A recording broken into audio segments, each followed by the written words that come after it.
Astro Dimple चांडिल्या का नमस्कार।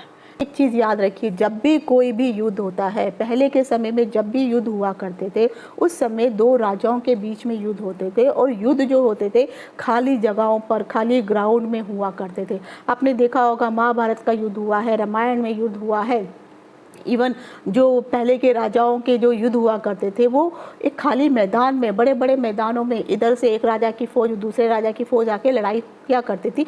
लेकिन जो उनकी जनता थी वो अपने घरों में, अपने जगह पर, स्थानों पे एकदम ठीक रहा करती थी। राजा आपस में लड़ते थे, जिसने एक राजा ने दूसरे को मार दिया तो उनको विजय प्राप्त हो जाती थी। आजकल का युद्ध अलग हो गया है।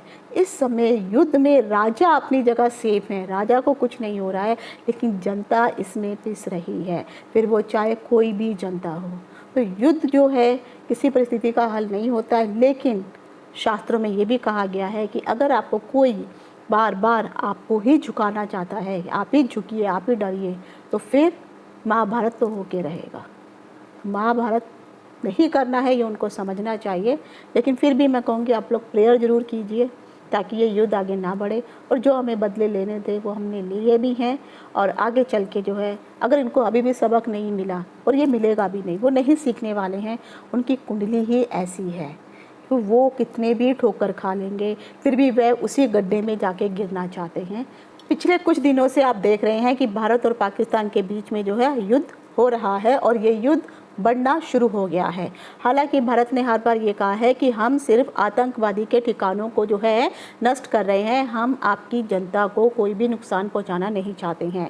लेकिन उसके बावजूद भी पाकिस्तान जो है वह युद्ध को बढ़ाता ही जा रहा है, उसे ख़त्म नहीं कर रहा है। ऑलरेडी पाकिस्तान से सबकी कुंडली की विवेचना मैंने अपने यूट्यूब वीडियो में कर रखी है, उसका लिंक भी मैं नीचे दे दूँगी, उसको आप ज़रूर देखिए।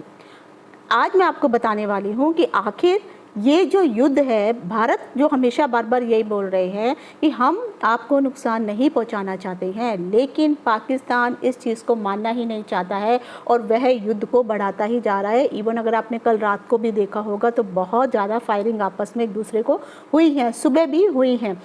आज 9 तारीख हो गई है और आज भी जो है दिन भर भी जो है युद्ध चलता रहा है।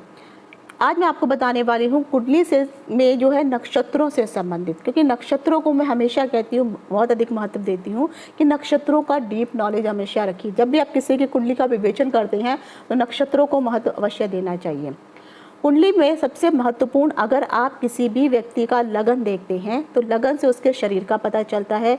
जब आप किसी देश के बारे में देखना चाहते हैं तो उसके लगन को हमेशा महत्वपूर्ण मानिए, क्योंकि लगन से ही आपको पता चलेगा कि वह जो देश है वह कितना अधिक जो है अपने अंदर सामर्थ्य रखने वाला है। लगन के हिसाब से अगर देखा है तो पाकिस्तान का जो लगन है वो मेष लगन है। भारत की कुंडली का विवेचना मैंने नहीं की है, लेकिन कुछ भी मैं भारत की कुंडली से संबंधित भी कुछ बातें मैं यहाँ पे कंपैरिजन करके बताने वाली हूँ कि आखिर भारत की कुंडली में और पाकिस्तान की कुंडली में डिफरेंस क्या है। क्यों भारत बार बार मना कर रहा है कि उसको युद्ध नहीं बढ़ाना है, लेकिन उसके बावजूद भी पाकिस्तान युद्ध को बढ़ाने में लगा हुआ है। भारत का जो लगन है वह वृष लगन है और भारत की जो राशि है वह कर्क राशि है। यहाँ पर अगर आप पाकिस्तान का देखेंगे तो पाकिस्तान का जो लगन है वो मेष लगन है और पाकिस्तान की जो राशि है वह मिथुन राशि है। जब हम नक्षत्रों के द्वारा देखते हैं तो नक्षत्र में पाकिस्तान, क्योंकि मिथुन राशि उसकी पड़ती है, तो वह राहु के नक्षत्र में है। तो चंद्रमा राहु के नक्षत्र में उस समय विचरण कर रहे थे, तो आद्रा नक्षत्र में जो थे चंद्रमा उस समय विचरण कर रहे थे। तो चंद्रमा आद्रा में होने के कारण तो राहु के नक्षत्र में उनका चंद्रमा पड़ गया। अब जब भारत की बात करते हैं तो भारत की क्योंकि कर्क राशि है और वह कर्क राशि के पुष्य नक्षत्र में चंद्रमा उस वक्त विचरण कर रहे थे। जब आप गणना करते हैं नक्षत्रों के सिद्धांत के अनुसार तो हमेशा आप याद रखिए, जब आप किसी के साथ देखना चाहते हैं, आपकी दोस्ती है या मित्रता है, तो दोनों का ही कैलकुलेशन किया जाता है। अगर मैं पाकिस्तान की मित्रता भारत के साथ देखती हूँ तो उसमें पता चलता है कि जो पाकिस्तान है वह भारत के लिए विपद तारा में आ जाता है, यानी पाकिस्तान हमेशा भारत के लिए विपत्तिदायक ही रहने वाला है, विपदा भरा ही रहने वाला है नक्षत्रों के अनुसार। लेकिन उसके अपोजिट जब भी आप देख रहे हैं कि भारत हमेशा मना कर रहा है, उनको आगे युद्ध करना ही नहीं है, वो लड़ाई करना भी नहीं चाहते हैं, उनका जो मेन मोटिव था वो ख़त्म हो चुका है, क्योंकि अगर जब हम भारत का जो नक्षत्र है जिसमें चंद्रमा विचरण कर रहे हैं वह पुष्य नक्षत्र है। पुष्य नक्षत्र शनि का नक्षत्र होता है। जब पुष्य नक्षत्र से कैलकुलेशन हम आद्रा नक्षत्र तक करते हैं तो हमारा जो है पाकिस्तान के प्रति हम लोग मित्र तारा में आ जाते हैं। तो इसीलिए भारत जो है पाकिस्तान के लिए मित्रतावत व्यवहार रखने वाला है, मित्र तारा में आ रहा है। लेकिन पाकिस्तान यहाँ उल्टा कर रहा है, पाकिस्तान भारत के लिए विपत्ति तारा में, विपद तारा में आ रहा है। इसीलिए वह इस युद्ध को समाप्त करने के बारे में सोच ही नहीं रहा है। और बल्कि पूरी अगर आपको जो है विश्लेषण चाहिए है तो उसका लिंक मैंने डिस्क्रिप्शन में दिया हुआ है या कनेक्टेड लिंक आपको मिल जाएगा वीडियो में। तो पूरी कुंडली जरूर देखिए कि पाकिस्तान की आगे की परिस्थितियाँ कैसे रहने वाली हैं। मैं कुछ समय पहले जो थे एक वीडियो देख रही थी जो किसी ज्योतिषी के द्वारा, कुछ ज्योतिषियों का आपस में वहाँ पे गणना चल रही थी कि भारत और पाकिस्तान के बीच में ये जो युद्ध छिड़ गया है, इस युद्ध के पीछे का कारण क्या है। कुछ लोगों का, कुछ ज्योतिषियों का तो यहाँ तक मानना है कि गुरु परिवर्तन होने वाला है, इसीलिए जो है, और खासकर गुरु क्योंकि अतिचारी भी होने वाले हैं, इसीलिए ये युद्ध की संभावना बन गई और युद्ध हो गया है। एक चीज़ हमेशा याद रखिए, गुरु के कारण कभी भी युद्ध संसार में नहीं होते हैं। युद्ध करवाने वाले मात्र 2 ही ग्रह हैं। तो सबसे पहले तो गुरु का जो राशि परिवर्तन हो रहा है वो 14 मई के दिन हो रहा है, और जो गुरु अतिचारी हो रहे हैं वो अक्टूबर में जाके हो रहे हैं। तो 14 मई और अक्टूबर के बीच में भी कम से कम आपको जो है 4-5 महीने का डिफरेंस आपको नज़र आ जाएगा। उसका प्रभाव अभी दिखाई नहीं देगा। कभी भी अगर आपको किसी के साथ भी युद्ध की गणना करनी हो, अगर आपका किसी के साथ कोई कोर्ट में केस भी चल रहा हो, वह भी एक तरह से युद्ध ही बन जाता है। तो युद्ध केवल 2 ग्रह ही करवाती हैं, और वो जो 2 ग्रह होते हैं, एक होता है सैटर्न, दूसरा होता है मंगल। हमेशा युद्ध मंगल और शनि के द्वारा ही किया जाता है। मंगल अग्रेसिव है, देवताओं का सेनापति है। मंगल जो है वो किसी के आगे झुकने वालों में से नहीं होता है। तो जब मंगल की स्थिति ठीक नहीं होती है, इसी कारण जो है युद्ध हमेशा बढ़ते रहते हैं। आप देख रहे होंगे पिछले 6 महीने से मंगल जो है कर्क राशि में, नीच राशि में अभी भी विराजमान है। तो यहाँ पर जो युद्ध की जो परिस्थिति हुई है, क्योंकि मंगल जो है वह पाकिस्तान का लगन आ जाता है, मेष लगन का स्वामी मंगल है, और मंगल इस वक्त नीच राशि में विराजमान है, जिसके कारण जो था पाकिस्तान ने ये सारा षड्यंत्र रचा और अपना बाहुबल दिखाने की कोशिश की कि हम कुछ भी कर सकते हैं, और कहीं ना कहीं फिर उनको जो है मात मिल ही रही है। क्या आगे भी उनको ऐसे ही मात मिलती रहेगी? बहुत सारे लोग कह रहे हैं कि हम पाकिस्तान के टुकड़े टुकड़े हो जाएंगे। क्या सचमुच ऐसा होगा या नहीं होगा? इन सभी की विवेचना जो है, विश्लेषण जो है, मैंने पाकिस्तान की कुंडली का विश्लेषण किया है, उसमें सब कुछ मैंने बताया है।